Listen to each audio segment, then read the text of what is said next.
Phone digit সাজিয়ে একের পর এক প্যাভিলিয়নের পথে ব্যাট হাতে টাইগাররা ফিরে গেছে পুরনো ছন্দে। তবে শেষের দিকে তানজিম সাকিবের ব্যাটিং ঝলক আর মাহমুদুল্লাহর অর্ধশতক টাইগারদের মান বাঁচিয়েছে।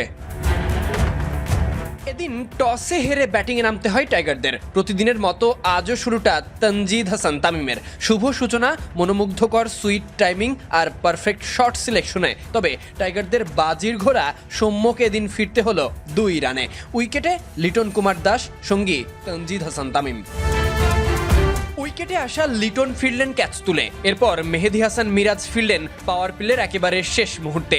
আর opener Tanzid Tamim power play শেষ করে তামিমের করা 46 রান ছিল দেখার মতো, বাকিদের রান ফোন ডিজিটের মতো। সৌম্য 2, লিটন 4, মেহেদী মিরাজ ওদের সবার থেকে কম। উইকেটে আফিফ আর মাহমুদুল্লাহ সেই পুরনো ছন্দে হাল ধরার অপেক্ষা। তবে পাওয়ার প্লের 10 ওভারে টাইগাররা উইকেট সামলাতেই দিশেহারা। ক্যারিবীয় পেসারদের সুইং সামলাতে মুখ থুবড়ে পড়ার অবস্থা। 64 রান তুলতে টাইগারদের নেই 4 উইকেট। ওরা অনুভব করলো 50 ওভার খেলার তাড়না, তাতে কোনো মতে 100 হলো। তবে আফিফ এবার তাড়াহুড়ো করে 29 বলে 24 রানে প্যাভিলিয়নের পথে।